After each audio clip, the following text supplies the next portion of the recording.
Dear students, আজি মই তোমালোকক এটি নতুন ভিডিঅ'লৈ সকলোকে স্বাগতম জনাইছো। আজি আমি এখন কুৱেশ্যন পেপাৰ তোমালোকৰ ওচৰলৈ লৈ আহিছো। গতিকে এই কুৱেশ্যন পেপাৰখনত তোমালোকে দেখিব পাৰিছা ক্লাছ 5 লেভেলৰ হয়।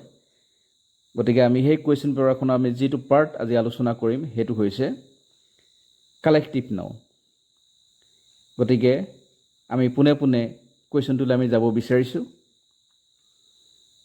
তোমালোকে দেখিছা কুৱেশ্যনটো হৈছে fill in the blanks by choosing the correct word। ইয়াত কথাটো কোৱা নাই কাৰেক্ট ৱৰ্ডটো হৈছে কি।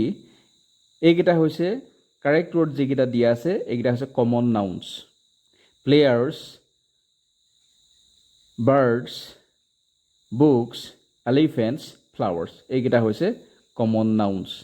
আৰু যিকেইটা কুৱেশ্যন দিয়া আছে কুৱেশ্যন টোটেল দিয়া আছে 5টা আছে।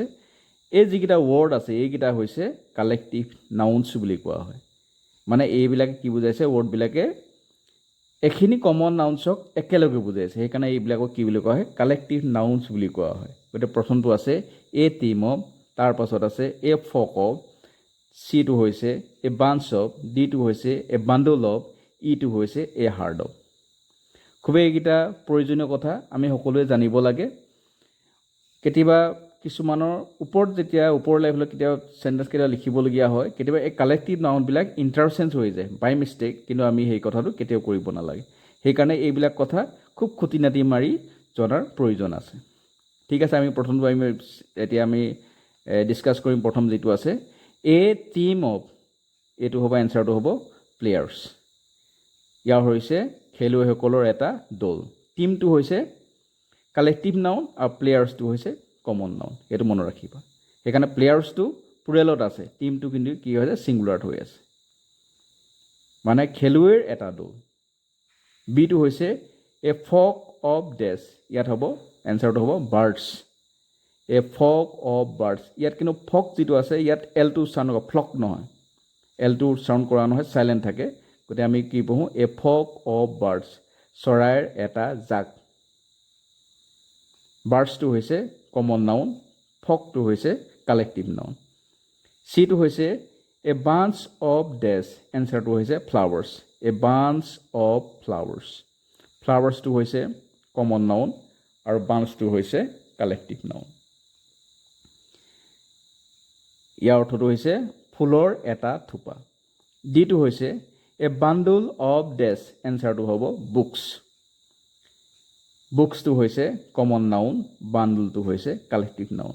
ইয়াৰ অৰ্থটো হৈছে কিতাপৰ এটা মুঠা।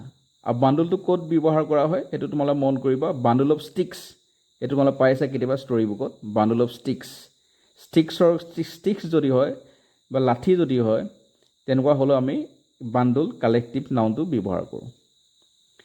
তাৰ পাছত আছে ইটো হৈছে এ হাৰ্ড অফ এলিফেণ্টছ। ইয়াৰ এনচাৰটো কি হৈছে এলিফেণ্টছ হৈছে। এলিফেণ্টছ কিয় লিখিছোঁ, হাৰ্ডটোৱে কি বুজাইছে জাক বুজাইছে। আৰু এলিফেণ্টছৰ ঠাইত আমি বেলেগো আমি ইয়াত হ'ব পাৰে। ইয়াত যিহেতু এলিফেণ্টছ আছে এলিফেণ্টছ লিখিছোঁ। আৰু নহ'লে কি হয় ডিয়েৰ হয়, কাউজ হয়, বাফেলোজ হয়।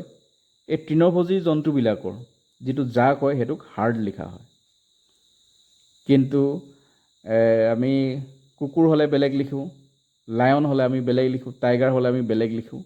গতিকে কিন্তু এলিফেণ্টছ বা এইখিনি যিখিনি তোমাৰ তৃণভোজী জন্তু আছে এইখিনি কাৰণে আমি কি লিখোঁ জাক বুজাবলৈ বা পাল বুজাবলৈ আমি হাৰ্ড লিখোঁ, HCRD হাৰ্ড। গতিকে ইয়াৰ হাৰ্ডটো হৈ আছে কালেক্টিভ নাউন আৰু এলিফেণ্টছটো হৈ আছে কমন নাউন। ঠিক আছে, ভিডিঅ'টো লাইক কৰিবা, ফ্ৰেণ্ডছৰ লগত শ্বেয়াৰ কৰিবা, আৰু এনেকুৱা ধৰণৰ ভিডিঅ' পাই থাকিবলৈ হ'লে চেনেলটো ছাবস্ক্ৰাইব কৰিবা। Thank you all.